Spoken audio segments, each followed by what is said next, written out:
जय श्री कृष्ण। राधे राधे। मित्रों, આપણે 36માં શ્લોકમાં ભગવાન કૃષ્ણએ પોતાની વિભૂતિનું વર્ણન કરતા અર્જુનને કીધું છે કે છળ કરનારાઓ છે એમની અંદર હું દ્યુત એટલે જુગાર છું, છળ કરનારા. બીજું તેજઃ તેજસ્વી નામ અસ્મિ, જે તેજસ્વી વ્યક્તિઓ છે અને એમનું જે તેજ છે એ હું છું. પછી જયની વાત કરી, નિશ્ચયની વાત કરી, જીતનારાઓમાં વિજય હું છું, નિર્ણય કરનારાઓમાં નિશ્ચયાત્મક જે બુદ્ધિ છે એ હું છું, અને છેલ્લે ભગવાને વાત કરી હતી કે જે સત્વગુણીઓ છે એમનો સત્વગુણ છે ને એ હું છું. અને હવે 37માં શ્લોકમાં વિભૂતિઓને આગળ વધારતા ભગવાન વાત કરે છે કે વૃષ્ણીનામ વાસુદેવઃ અસ્મિ, વૃષ્ણીનામ વાસુદેવઃ અસ્મિ, પાંડવાનામ ધનંજયઃ, મુનિનામ અપી અહમ વ્યાસઃ, અને કવિનામ ઉષ્ણા કવિઃ. ભગવાને વાત કરી 37માં શ્લોકમાં કે વૃષ્ણીનામ, વૃષ્ણી વંશીઓમાં વાસુદેવઃ અસ્મિ, વસુદેવના પુત્ર વાસુદેવ એટલે કે કૃષ્ણ અસ્મિ હું છું.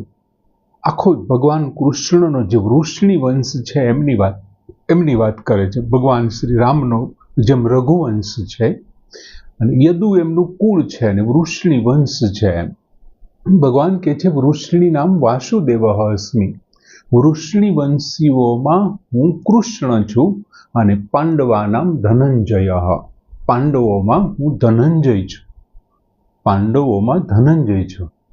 મુનિનામ અપી અહમ વ્યાસ, મુનિઓમાં વેદવ્યાસ અને કવિના ઉષ્ણા કવિ, કવિઓમાં કવિ શુક્રાચાર્ય પણ હું જ છું.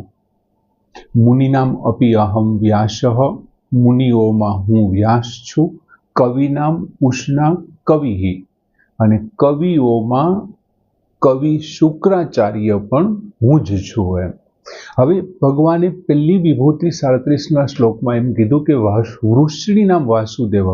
ત્યાં રામ વિશે ત્યારે ભગવાને એવું કીધું હતું શસ્ત્ર ભૃતામ અહમ રામઃ, શસ્ત્રધારીઓમાં હું શ્રી રામ છું. અને અહીં જ્યારે વૃષ્ણી વંશની વાત કરી, આખો વૃષ્ણી વંશ છે એમની અંદર ભગવાન કહે છે હું કૃષ્ણ છું, વસુદેવના પુત્ર કૃષ્ણ. હવે ભગવાન અહીં એમના પોતાના અવતાર વિશેની વાત નથી કરતા, પણ વૃષ્ણી વંશમાં પોતાની જે વિશેષતા છે, જેવડો વૃષ્ણી વંશ થઈ ગયો એમાં વિશિષ્ટ વ્યક્તિ કોણ છે તો કે આ વસુદેવના પુત્ર વાસુદેવ છે, કૃષ્ણ છે. એટલે ભગવાને વસુદેવને પોતાનું વિભૂતિ બતાવી છે. અહીંયા થાય છે શું કે ભગવાન સંસારમાંથી શ્રેષ્ઠ વિભૂતિઓ, સમુદાયમાંથી શ્રેષ્ઠ વિભૂતિને બહાર કાઢે છે. અવતાર તરીકેની વાત નથી કરતા. ભગવાનને પોતાને વિભૂતિ રૂપ કહેવું એ સંસારની દ્રષ્ટિએ છે, પોતાની દ્રષ્ટિએ સંસારની દ્રષ્ટિએ છે. અધ્યાયમાં જેટલી પણ વિભૂતિનું વર્ણન આવ્યું અથવા અધ્યાયની પહેલા જે કંઈ પણ વિભૂતિનું વર્ણન આવ્યું એ બધી વિભૂતિઓ કોની દ્રષ્ટિએ છે? સંસારની દ્રષ્ટિએ છે. બાકી પોતે તો સ્વયં પરમાત્મા જ છે, એટલે એમને માટે તો કોઈ પ્રશ્ન જ નથી. પણ સંસારની દ્રષ્ટિએ તમને જ્યાં શ્રેષ્ઠતા દેખાય છે સંસારીઓને, ત્યાં એ શ્રેષ્ઠતા છે એ મારી છે, એટલે એમણે તો પોતે પરમાત્મા જ છે. પછી ભગવાને વાત કરી પાંડવા નામ ધનંજય, પાંડવોમાં 5 જે પાંડવો છે સર્વશ્રેષ્ઠ 5 છે. યુધિષ્ઠિર છે, ભીમ છે, અર્જુન છે, સહદેવ છે, નકુલ છે, આ 5 પાંડવો છે. અને એક રીતે જોઈએ તો કર્ણ પણ જોઈએ તો પણ એ પ્રમાણે કુંતીનો જ પુત્ર છે. પણ અહીંયા પાંડવ તરીકે આ 5ને આપણે ગણતરીમાં લેતા હોઈએ છીએ. હવે એમની અંદર એકથી એક ચડિયાતા છે. યુધિષ્ઠિર સત્યવાદી છે, એ ઉપરાંત યુદ્ધ કૌશલમાં ભાલું ખૂબ સારી રીતે ચલાવે છે, ભયંકર રીતે યુદ્ધ કરી શકે તેવો ભીમ છે, ગદા યુદ્ધમાં એમનો કોઈ જોટો નથી. સહદેવ અને નકુલ પણ પોતાની વિશિષ્ટતા ધરાવે છે. પણ અહીં ભગવાને સ્પેશિયલ અર્જુન પ્રત્યેની પોતાની જે પ્રીતિ છે અને અર્જુનની જે મહાનતા એ પાંડવોમાં અર્જુનની જે વિશેષતા છે એ વિશેષતા અર્જુનની પોતાની નહીં પણ ભગવાનને કારણે એ વિશેષતા આવી છે. ભગવાન કૃષ્ણને મહાભારતના યુદ્ધ પછી અર્જુન મૂકવા જાય છે અને અર્જુન જ્યારે પાછા ફરતા હોય છે ત્યારે કાંબ એમને લૂંટે છે. સમય સમયની માંગ છે, સમય સમય કે બલિહારી નહીં પુરુષ બલવાન, કાંબે અર્જુનને લૂંટ્યો વહી ધનુષ વહી બાણ. ભગવાન કૃષ્ણ તરફથી પ્રાપ્ત થયેલી એ વિશેષતા છે. બાકી પહેલા અધ્યાયમાં દુર્યોધન ગુરુ દ્રોણની મોઢે કહે છે કે ભીમાભિરક્ષિતમ પર્યાપ્તમ, ભીમ વડે રક્ષાયેલું એમનું સૈન્ય છે એ પર્યાપ્ત છે. એટલે બાકીના બધા લોકોને ખબર હતી કે યુદ્ધમાં રોકવો ભીમને અઘરો છે, એમનાથી રક્ષાયેલું પાંડવોનું સૈન્ય છે એ સંપૂર્ણપણે સુરક્ષિત છે અને પર્યાપ્ત છે. અને ભીષ્માભિરક્ષિતમ અપર્યાપ્તમ, ભીષ્મ વડે રક્ષાયેલું આપણું સૈન્ય એમના જીત માટે અપર્યાપ્ત છે એવું કહે છે. પણ ભગવાન કૃષ્ણએ ભીમની પસંદગી નથી કરી, અર્જુનની પસંદગી કરી છે. અને અર્જુને પણ ભગવાન કૃષ્ણ ઉપર જ્યારે ભગવાને ચોખવટ કરી કે હું હથિયાર નથી ધારણ કરવાનો, ત્યારે પણ એ જ વાત છે. આમની પહેલાં પણ આપણે એક વખત જોયું હતું કે જ્યારે ઇન્દ્ર પ્રસન્ન થઈ અર્જુન અને કૃષ્ણને માગવાનું કહે છે ત્યારે કૃષ્ણએ માગ્યું છે પ્રીતિ મેં પૃથા ભવ, પૃથા પાર્થની અંદર મારી પ્રીતિ પ્રાપ્ત થાઓ, પાર્થમાં મારી પ્રીતિ રહો. એટલે એ પણ એમ જોઈએ તો અર્જુનની પસંદગી છે. પછી ત્રીજી વાત કરે છે મુનિનામ અપી અહમ વ્યાસઃ, મુનિઓમાં હું વ્યાસ છું.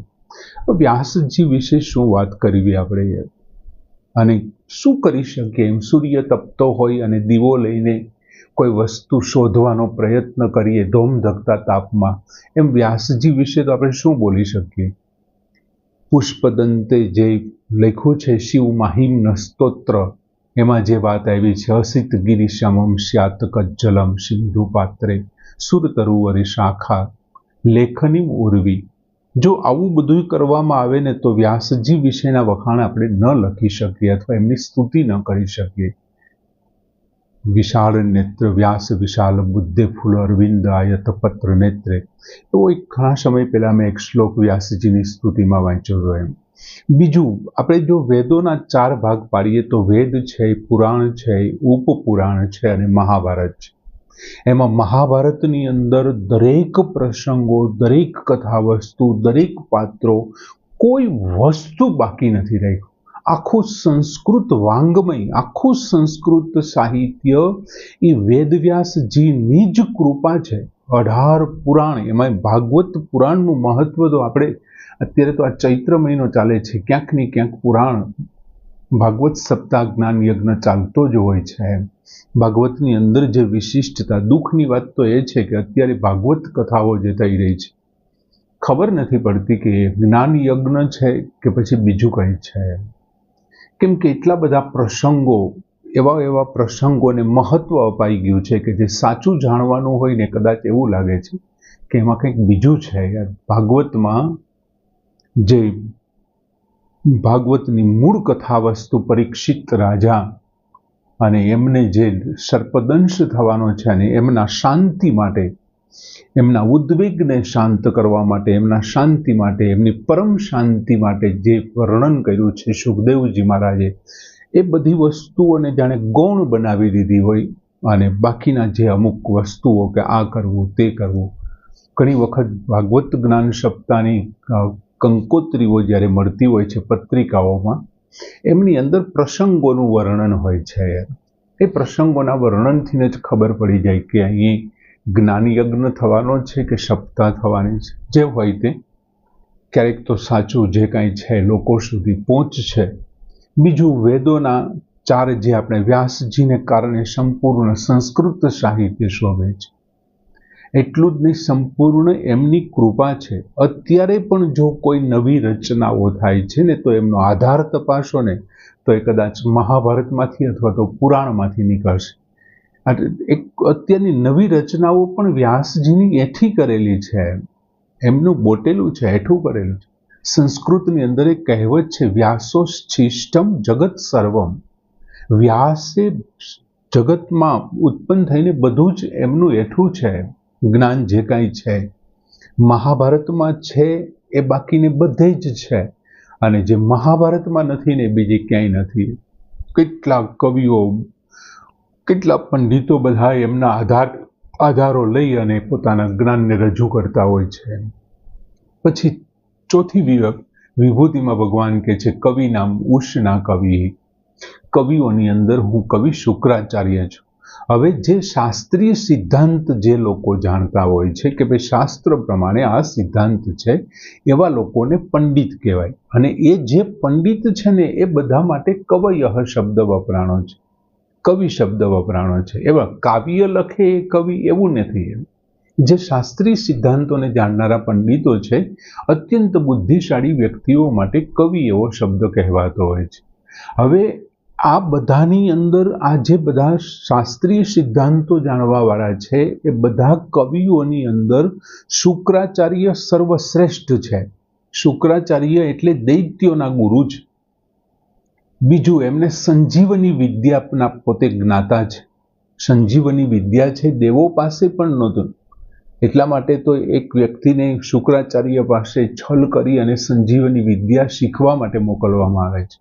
અને દૈત્યોના જ્ઞાતા જ શુક્રાચાર્ય એ દેવોના અહંકારને સામે દૈત્યોને ઊભા રાખતા ત્યારે દૈત્યોનું રક્ષણ કરવા માટે પોતા પાસે જે સિદ્ધાંતો, જે જ્ઞાન હતું એ જ્ઞાન અને હથિયારોનો તેઓ ઉપયોગ કરી શકતા એમ. બીજું, દેવોના વિચાર અને તાકાતને નષ્ટ કરનારા છે. દેવો આમના પછી શું પગલું ભરશે એ શુક્રાચાર્ય અગાઉથી દૈત્યોને ચેતવી દેતા. આપણે વામન અવતાર વખતે પણ જોયું હતું કે શુક્રાચાર્યને કમંડળમાં લઈ અને પેલા દર્ભની સળી મારે છે, શુક્રાચાર્યની એક આંખ તોડી નાખે છે ભગવાને. એટલા માટે શુક્રાચાર્ય શ્રેષ્ઠ છે એમ, તેથી એ ભગવાનની વિભૂતિ છે. આ બધી મહાનતાઓ જે કંઈ છે અર્જુનની અંદર છે, વૃષ્ણિ વંશમાં થયેલા વ્યક્તિની, ત્યાં ભગવાનને અવતાર તરીકે નથી લીધા એટલે વ્યક્તિ એવો શબ્દ બોલ્યો છું. પછી વેદવ્યાસજીની જે કાંઈ વાત છે અને શુક્રાચાર્ય, બધી મહાનતા છે એમનું મૂળ સ્ટેશન તો ભગવાન પાસેથી આવે છે, એટલે ભગવાનમાંથી આવી છે. આવી મહાનતાઓને જોઈ અને ભગવાનના ચિંતન કરતા શીખીએ. સરસ મજાનો શ્લોક કે વૃષ્ણિ નામ વાસુદેવ અસ્મિ, પાંડવાનામ ધનંજય, મુનિનામ અપી અહમ વ્યાસ, કવિનામ ઉષ્ણા કવિ. પૂર્ણ કરીએ. જય શ્રી કૃષ્ણ.